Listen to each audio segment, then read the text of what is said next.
I already have an Epic workbook pulled up, and what we're going to do is scroll down to the very bottom of the workbook. I'm in view mode right now, and I just want to take a look right now at the reporting section. The reporting section on all of our workbooks is where we define who has access to specific reports for that project. So I have added in just a dummy customer so that we can take a look at the customer reports from a customer's point of view. So I've added in demo customer to have access to the 4 different report types that we can provide to our customers, that we can provide access to for our customers for each job. So I have demo customer listed here to have access to the container report, the e-summary report, the iChart, and the shift summary.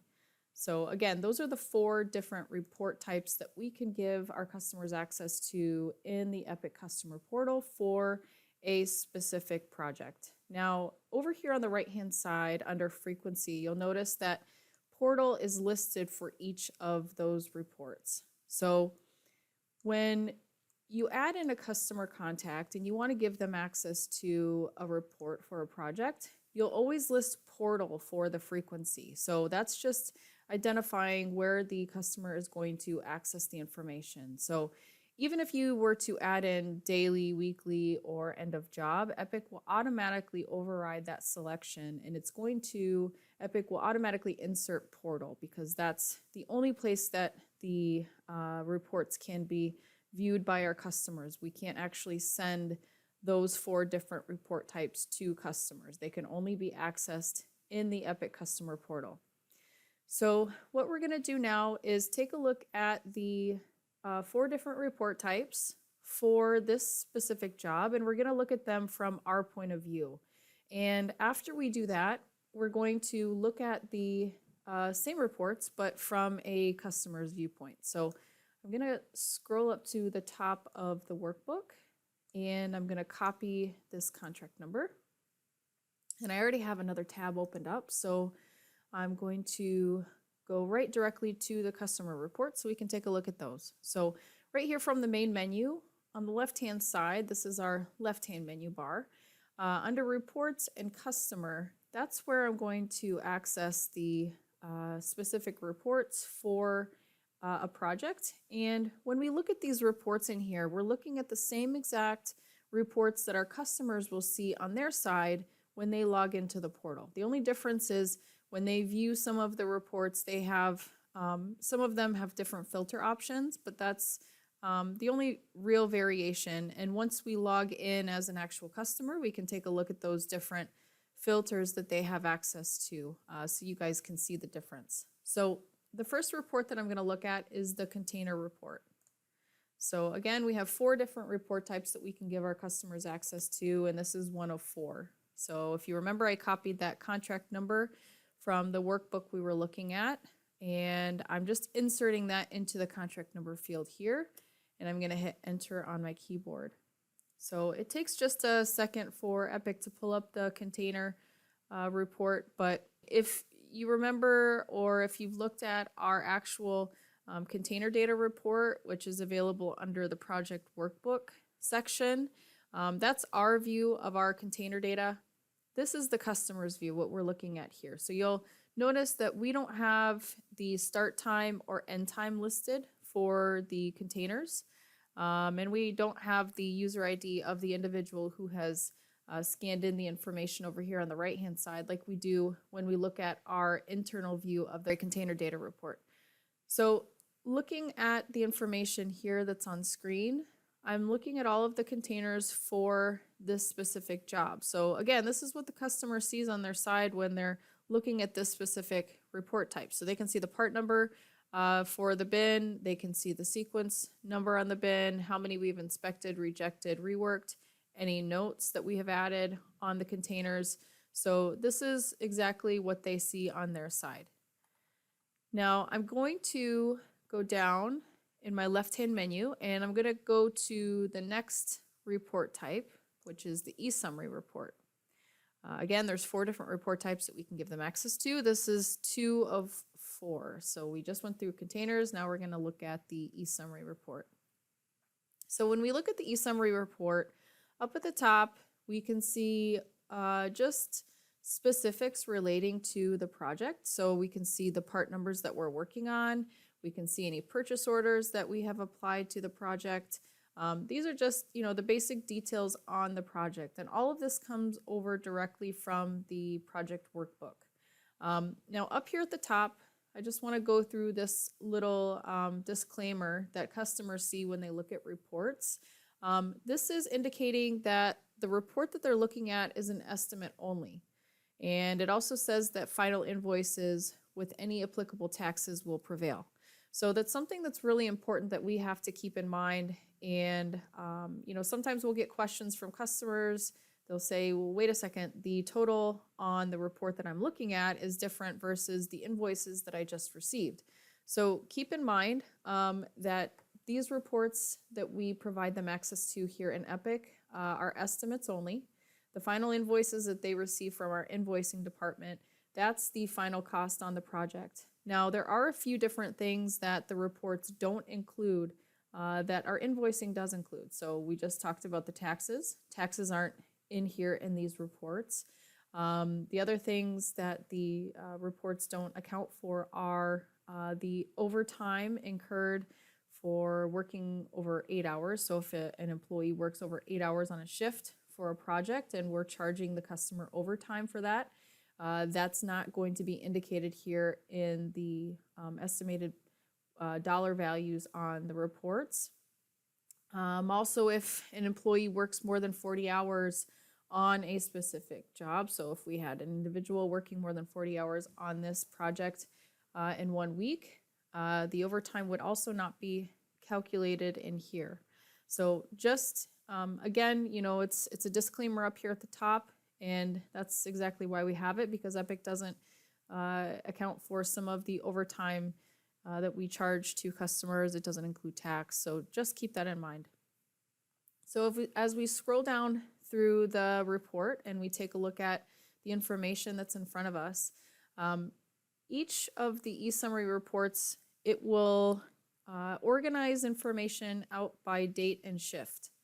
So it's going to give us information regarding the data that we have captured on this project. So we can see the number of parts that we have inspected for the job, rejected, and reworked. And then we can also see over here on the right, we can see the total hours for a particular date and shift, and then the estimated cost for that date and shift. So down here at the bottom, these are the totals. So total on this project to date, we have 94.5 hours, and this is the total dollar value that we have charged on the project. So over here on the right-hand side, this is the output that's listed. So again, by date and shift, and we can see the average down here at the very bottom. Now, something to keep in mind here, this is a good example. Down here at the very bottom, we can see that there isn't any inspected, rejected, reworked information, but we do have hours on the project. So oftentimes customers will ask questions about that. Why am I being charged hours, but I don't see any data for that date and shift? You'll want to take a look at the timesheets in Epic to understand why we charged hours, but we didn't have any container information. Oftentimes we will add hours at the end, to close out a project, and that's probably why. It's fully explainable, but just, understand that that's the way that it looks to a customer when they're looking at the report in the portal. So questions may be raised. The other thing to keep in mind here is as we're working on the project, we may actually see container data information, but over here on the right-hand side, the total hours may be at 0 and the cost may be at 0. And this could be for a couple of days, ago. So the reason why that would be at 0, customers will say, well, are you guys working for me for free? I don't see any estimated cost right there for that date and shift, but I see that you guys worked on the job. I see inspected quantities. I see you guys have rejected some material, etc. The reason for that is approving the timesheets in Epic. So until Epic timesheets are approved and until they've gone over to Nav, this information won't be populated here. So if your customer asks why they're seeing a $0 for a date and shift for, a couple of days ago, whatever the case is, just let them know that we undergo, supervisors have to take a look at timesheets in the system. They have to approve them. That information is communicated to our billing system. So that's why there could be a bit of a gap there. So again, it's explainable, but if that question does come up, that's why they're seeing that. The other thing to keep in mind is even though you may see a $0 value over here for a couple of days ago because maybe we've approved timesheets a little bit late, this PO remaining information up here at the top, that's accounting for all of our approved entries in the system. So while the total dollar value down here is only capturing the totals that are listed for each date and shift, this is accounting for all approved entries in the system. So if we are late in approving entries for whatever reason, just keep in mind that this total dollar value up here is a live, estimated work value on the project. And it's subtracting versus the PO funds that we have on the project that we've received from the customer and we've approved on our side. So that's a true dollar value so they can see the actual PO dollar remaining on the project. So the same exact kind of information is displayed here on screen. So we have that same disclaimer up at the top. We have the same information that's carrying over from the workbook, so it looks exactly the same. And the way in which this information up here at the top is populating is exactly the same. So the only difference between the e-summary report and the shift summary report is really just the way that the information is laid out on screen. So it's just organized in a little bit of a different manner. There are a couple of differences, but they're minor. So over here we have number of ops. That's telling us the number of individuals that we have had working on this project for this date and shift. The other thing that's a little bit different just in the way that it's laid out is the duration of time is separated from the cost. But again, the information is exactly the same.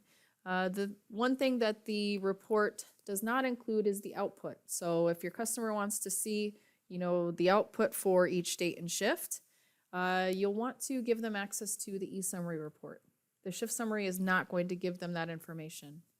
The one benefit of this report, if you have multiple work locations for a project, like this one does, Epic separates out the information. So if it's important for your customer to see the parts that were inspected at the OEM, so in this case, it's at the FCA Windsor Assembly Plant.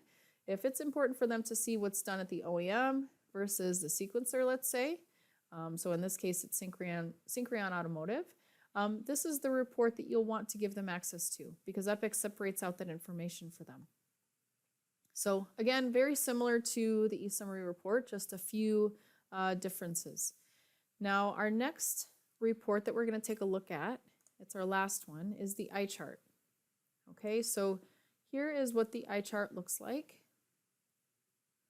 So up here at the top, we have, again, the same information that is up at the top of our e-summary and our shift summary reports. You'll notice that the disclaimer is not listed here at the top, and that's because the eye chart is only going to give our customers data. It's not going to give them an estimated total for each date and shift. It's not going to give them a total estimated dollar value for the project. They can't see where they sit with PO funds or anything like that. This is just simply giving them data. Now, as we scroll down, we can see on the left-hand side, we have a PPM trend, and then we have a Pareto chart. And then as we scroll down a little bit further, we can see the information for the project is laid out by criteria code here up at the top. So in this case, we have pin and tape. Those are our two criteria codes that we are rejecting the material for. We can see the total defects, the total rejects, the total reviewed, and then the PPM is listed here down at the bottom as well. So as we scroll through, this is our calendar. So Epic's automatically going to give you the calendar month that today's date falls under. So in this case, we're looking at all of March. So from the 1st through the 31st. And if we see over here on the right-hand side, we can see the totals for the month. Now, if I wanted to take a look at information for previous months, for example, I can do that, and so can our customers. We can do that by going up here to the top right-hand side and clicking on Filter. Again, this is exactly what our customer sees on their side. So if they click on Filter, they're going to see the same exact screen. So from here, they can filter the information by part number if they want to select multiple. So if there were more than just 2 part numbers listed here, they could select multiple by clicking on one and then scrolling down through the list here and holding down their control key and clicking on another. So they can filter information by part number. If we just leave this alone and we don't make any selection at all, Epic's going to include all part numbers for that project. We also have date parameters that we can insert here. So if I wanted to look at February, for example, I throw in the dates of February and I click on Go. So now I'm looking at February's information. So I can see by criteria code what we rejected. I can see the totals for the month. I can see all of that information for that time frame. So we've gone through the eye chart, the e-summary, containers, and shift summary. Those are our 4 report types, again, that we can provide access to our customers for each specific project. Now, in order for them to have access to a specific report type, they must be listed in the reporting section of the workbook with that report type listed. So please keep in mind that if you list, for example, if I were to list this customer demo card to have access to the container report, that doesn't mean that they're automatically going to have access to the e-summary, the eye chart, and the shift summary. You have to list them each time for each report type that they need access to in the portal. So if I take a look at that, you know, if I had this section set up like this, the only report type that I'm giving customer demo access to is the container data report. So just keep that in mind when you are providing access to customers, that, you know, have that conversation. What kind of report would you like to see? What kind of information do you need from us? And update accordingly. So we've just gone through each report type and what each one includes. So based on that information that you've just, you know, the information that you've just gained regarding those different report types, make that update for them so that they can see what it is they need to in the customer portal. So what I'm going to do now is I'm going to log in as the demo customer that we have used on this project so that we can see the differences between what a customer sees when they look at reporting in the portal versus what we see on our side.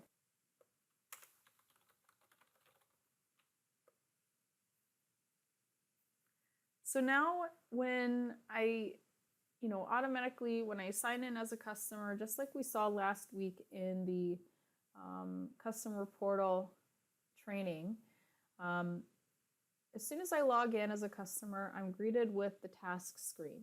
So today's focus is on reporting. So over here on the left-hand side, our customers have an option, and it's reports. So as you can see, there are multiple contracts that this customer demo card has access to. The one that we just looked at was one out of FCA Windsor. So again, we have the 4 different report types that I have given customer demo access to in the portal. So if I click on this first option, which is containers, you'll notice that there is a filter screen. So the filter screen is allowing our customers to narrow down the information that they're seeing on screen, and they can do so by shift date or by shift or by part number. So if they wanted to look at, let's say, the 1st of February through the 10th, they can do that. So they've entered in the date parameters, and now they're looking at only containers that were scanned during that time frame.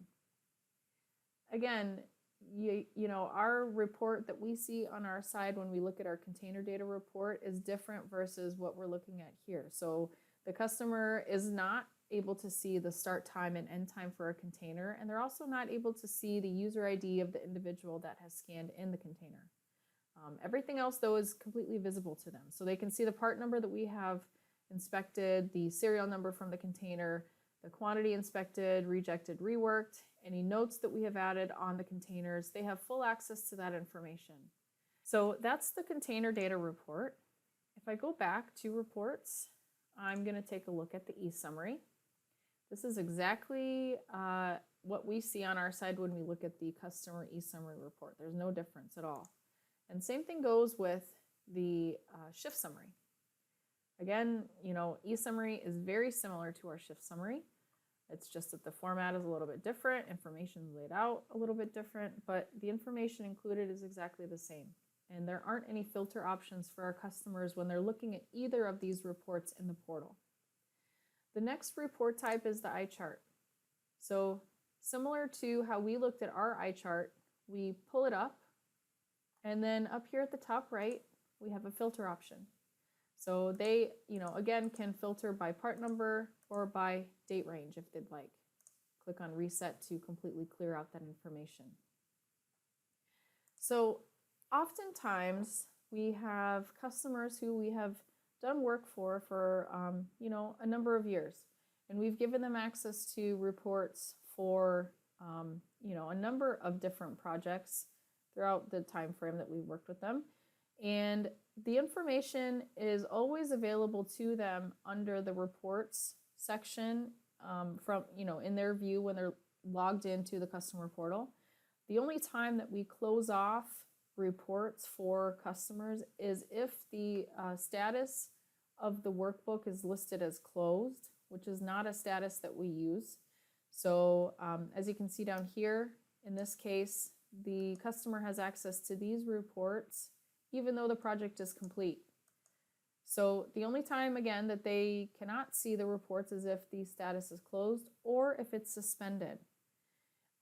If the workbook status is set to suspended, if we haven't received the PO funds that we need on the project, or we haven't received an approved work authorization document, the reports won't even be listed here at all.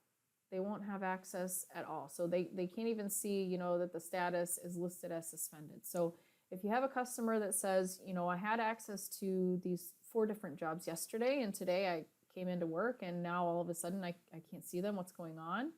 You'll want to take a look at the workbook status and see if the project is listed as suspended, because that's a good explanation as to why they're not able to see the reports in the customer portal.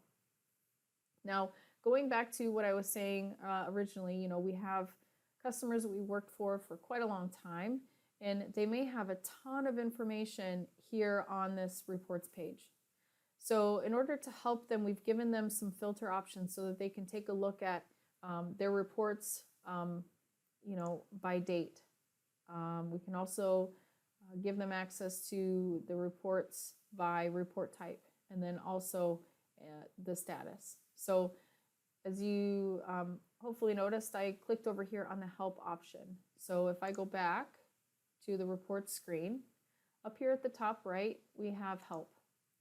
This is where those links that I was just talking about are sitting. If they wanted to look at 2013, they just click on that option. It will bring them to anything that we created for them in that year. So similar 2015, 2016.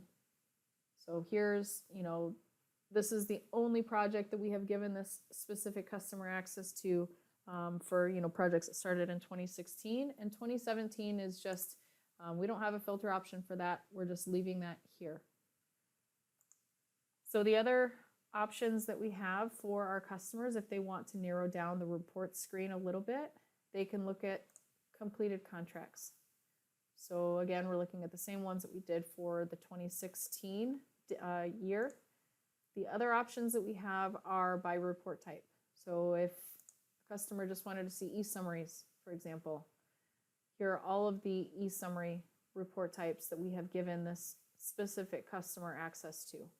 So again, it's just a way to help them sort of look at what's on screen. So if you have a customer that says, I have a lot of information on my reports page and I just want to see, what was done last year, direct them to the help link right up here at the top right-hand corner, and they can access any of these links to help narrow down the information that they're seeing on screen.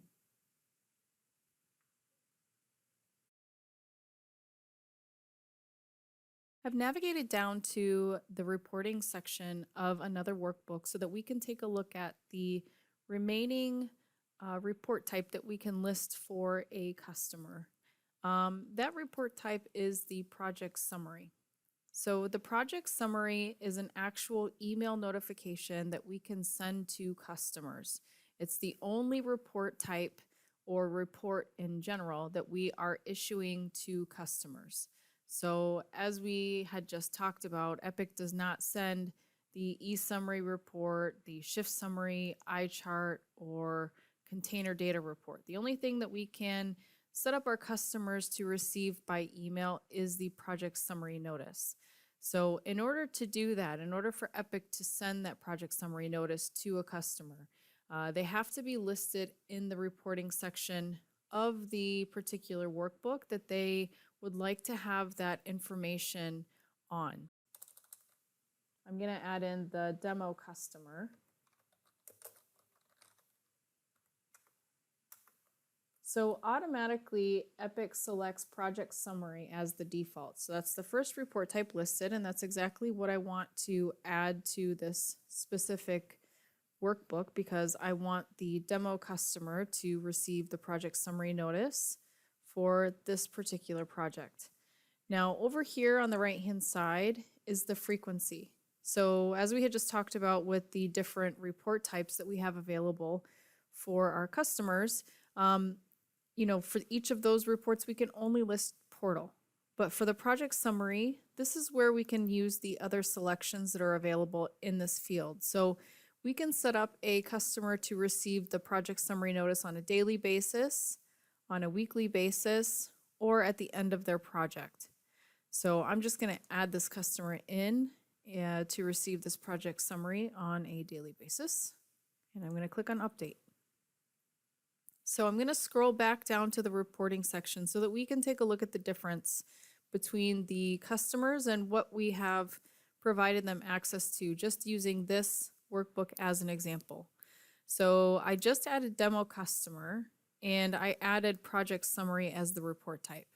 So as this project is set up currently, the only thing that Epic is going to do is the project summary notification. They're only going to receive that notification. I haven't given them access to any reports in the customer portal at all. Now, if we look at a different example, so let's look at Adolfo. He's also listed to receive the project summary notice on a daily basis. And in addition to that, he's also listed to have access to the e-summary in the portal. So as it stands now, the only report type that we've given him access to is the e-summary, and he's going to get an email on a daily basis for each of the days that we have actually performed work. So the trigger that Epic uses to send out the project summary notification are the timesheets. So when timesheets are entered in on a project and they're approved, and then they go over to our nav system, that's what Epic uses to determine that we have done work on the activity, and that's the trigger that Epic uses to then push out the project summary notification. So let's take a look at an actual project summary notification so we can take a look at what that looks like for our customers. So I have an email pulled up here already. So the project summary notice serves as just a glimpse at the customer's projects. So it's just an email that's going to list all of the activities that we have set them up to receive this notification for.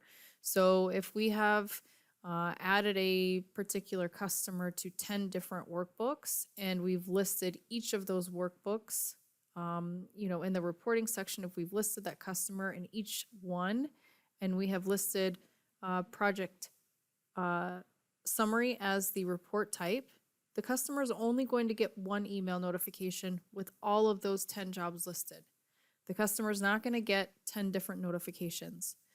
So as we scroll down to take a look at the information that's included for the activities that are listed, we have the contract number, the project ID number, so that's coming right from the workbook, the part description, also coming right from the workbook, and then we have cumulative totals to date for the inspected quantity, the rejected quantity, and the rework quantity. Now the estimated work value, this is based on timesheet entries in Epic that have gone over to the NAV system. The total PO listed here is the total purchase order amount that we have received from the customer for this project and that we have approved on our side. And then here we're looking at the difference between the total PO versus the estimated work value on the project to date. The status is also listed for the project. And then if we have any outstanding approvals that are required. So in this case, the work auth document has not yet been approved. So this is just a customer's way of seeing anything that's outstanding on the project. Now, as we scroll down a little bit further, we have a disclaimer that's listed here. So it says, please note you may see an increase in cost and receive additional project summary notifications after a project has been set to a complete status. Project summary notifications are issued based on estimated work value increases, and all charges must undergo an internal approval process, which may take place after the activity has been concluded. Please also note that location surcharges, travel expenses, certain OT charges, and tax, etc., may not be reflected in the estimated work values noted in these emails. Final invoices with all of the charges and tax will prevail.